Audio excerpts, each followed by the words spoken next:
Today, this video right here is going to be geared specifically for those homeowners who are the first time homeowners and who are looking to make their first listing of their home to sell.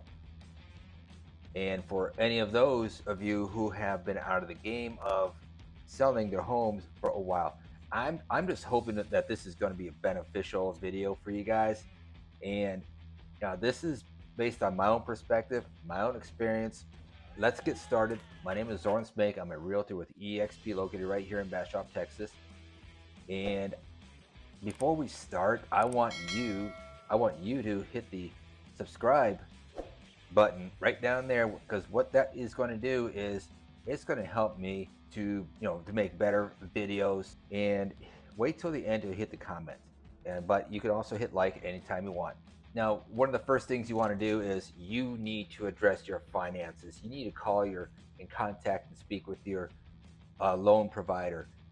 Talk about your remaining mortgage balance, because that is going to be your first step toward understanding how much equity you're going to have when you sell your home.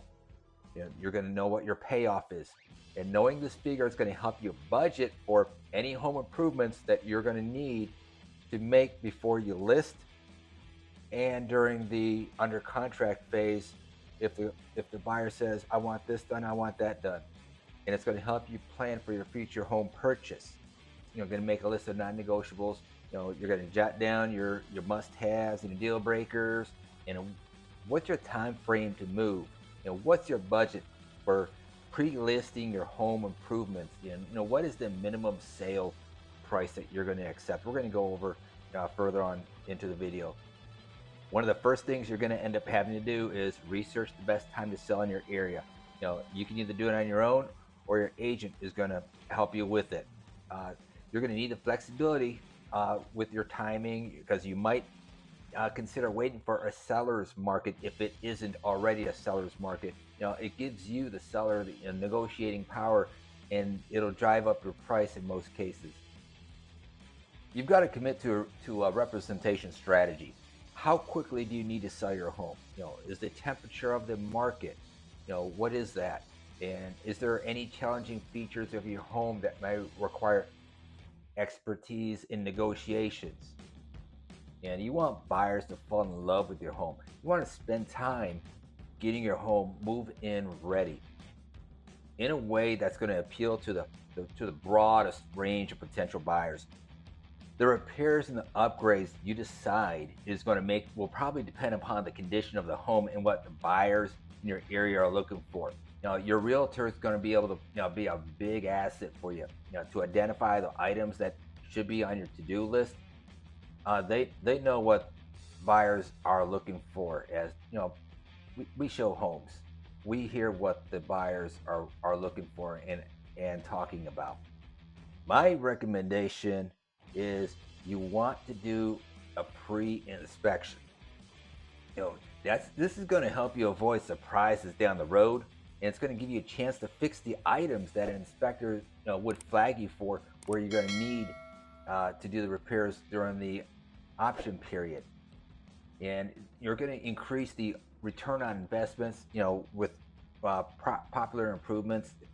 Consider adding some of the home features. You might want to add like a steam shower, heated floors. The all-important first impression. They drive up, they're going to look at the house. Is it neat? Is it clean? Or is it full of trash and unkept? That's the impression they go. If it's nice, they're going to go in with a positive. If it's like trash, like a junkyard, they come in with like, oh boy, what else is wrong with this place?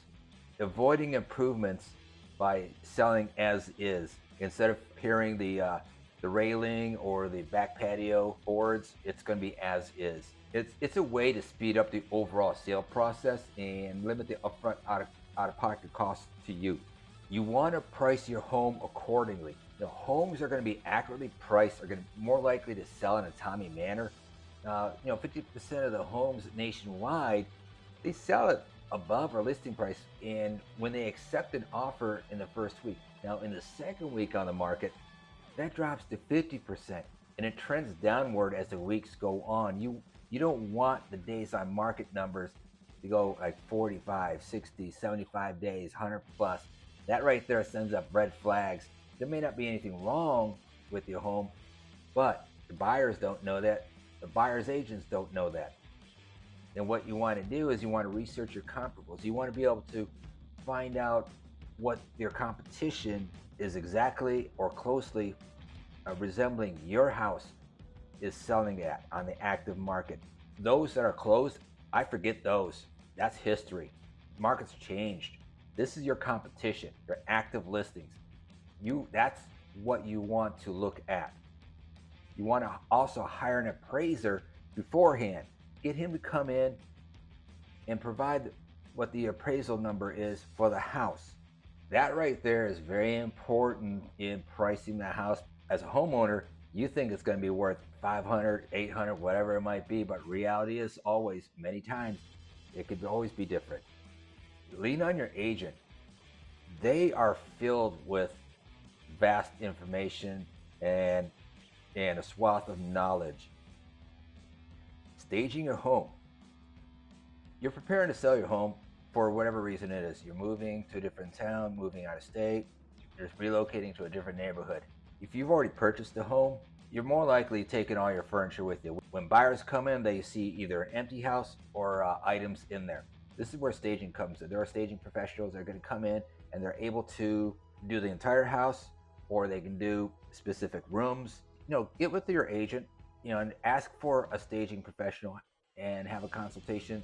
You want to declutter your home. Put things in totes. Go to Lowe's, Home Depot's, whatever. Get the totes or boxes, whatever you choose. You want to declutter, clean, and depersonalize. Take down those family photos or anything personal. Start limiting your books if you have bookshelves. Look at it from a buyer's perspective. Market your listing effectively. You can advertise across multiple channels. And the more places that your listing shows up, the more buyers are going to see it. And the more likely you are going to find a buyer.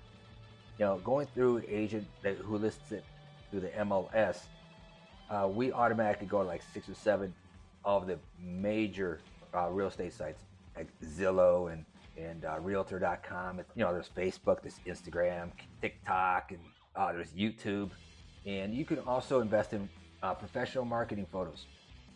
A lot of complaints I hear about from buyers, homeowners, is pictures are overly edited. Bad shots, bad angles. It doesn't reflect what the house really looks like. So, me personally, I stopped doing it after a couple of my listings. I began doing my own. I've got a background in photography where I've done for a number of years cycling, photography, duathlons, triathlons, marathons, 10Ks. I make it look like the house, so there's no disappointment when you go in there. A lot of buyers are like, oh God, it's like, this is not what the house looked like in the photos. It looks like there's mold and rotten baseboards because they clean it up and edit it. Another area you want to do is you want to create an enticing, eye-grabbing listing description. It's going to highlight your home's best features, the amenities that buyers in the area are looking for. And a lot of agents, they use AI. I shy away from creating an AI generated description. I just like to try to keep it nice and simple. It describes it, and that seems to be working. You also want to do open houses. Open houses are great. They're a lot of fun. I enjoy them. You advertise it during the week. You put out the signs. You can do whatever you want on the inside of the house, and people will come. You got to promote it though. Watch for closing hurdles.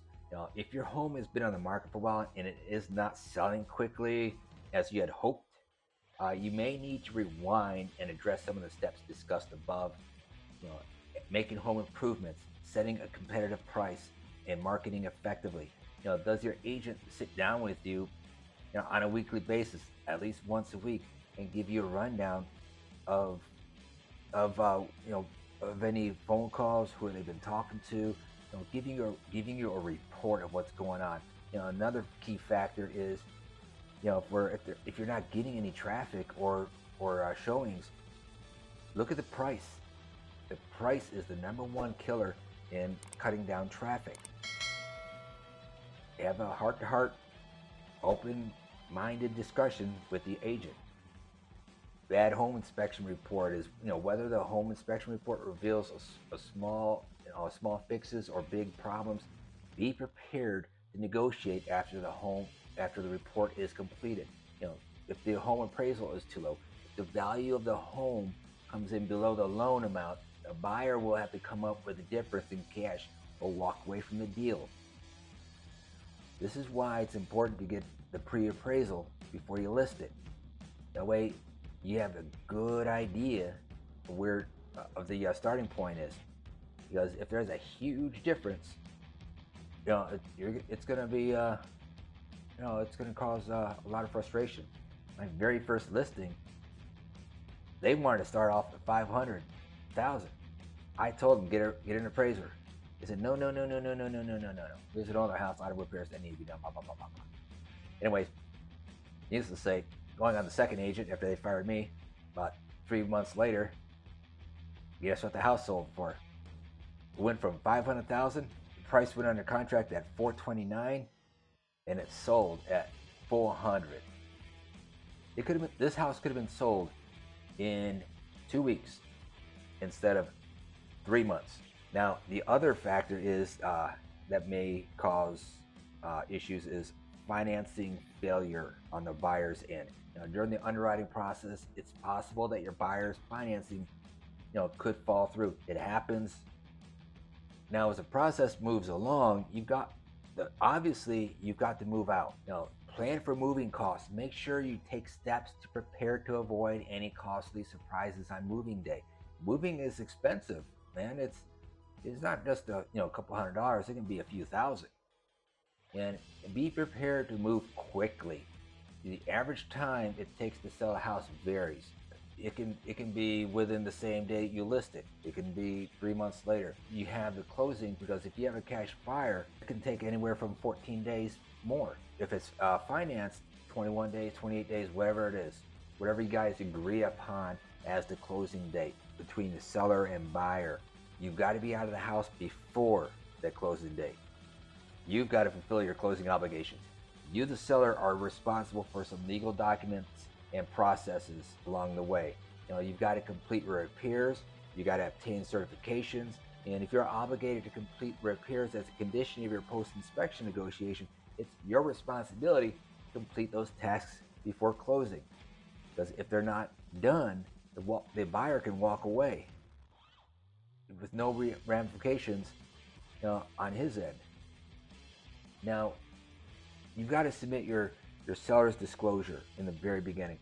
Your realtor, he's going to provide either a hard copy or a digital where you're going to go to, and you're going to fill everything out. It's about 8 to 10 pages. Now, you're required to disclose any known defects, or issues that can affect the value or the safety of the home. You've got to be honest. You've got to be upfront. If you're unsure, include that in there. Review your expected closing costs. Selling a house is not cheap. It's expensive. So review those estimated closing costs ahead of closing day so you can prepare for those charges that you're going to see. Now, get with your agent on day one to go over these closing costs. The title company that you work with, a lot of times they have the apps, and they can estimate what those closing costs are going to be with a breakdown. You're going to sign documents on the very last, one of the very last steps is showing up for your closing appointment, where you're going to sign all the legal documents related to the sale of your property, for the transfer. And, whoever is on the title has to be there. So if your wife is on there or your husband's on there, you both have to be there. And they've already got the funding. You might hand over the keys at the closing appointment, or depending on the terms of your agreement, it could be much later. And even if the funding's not even done yet, you're going to hand over the keys, and you're going to hand it to the title, and they're going to hold on to it. So when funding is completed, then the buyer is able to retrieve the key. You're going to close the transaction. The escrow company that was hired at the outset of the transaction is going to record the new deed for the home of the county. They're going to pay off your remaining mortgage balance, and they're going to pay all the closing costs to make sure that you receive a profit. All right, folks, That is it in a nutshell. It's not that hard. It's not that difficult. Yeah, it's going to be stressful. Selling a home, you're listing it. When is it going to sell? Why am I not getting enough traffic going into the house? Why aren't they calling and making these offers? That's normal. Some can handle it better than others. And so if you have any questions, please give me a call. All my contact information is down at the bottom. And I hope you enjoy this video. And if you have, leave a comment. Tell me what you thought. So if you haven't done so, at the bottom here, grab the mouse, move it over, hit the subscribe, hit the like, share this page, share this YouTube channel with your friends, coworkers, or whoever it is. So I look forward to making the next video for you guys to come back and watch. And if you have any ideas on what I should create for a video, let me know. All right. Thank you for watching my YouTube channel, Living in Bastrop. My name is Zoran Smake with eXp Realty, located right here in Bastrop. And all my Marine Corps buddies, Semper Fi.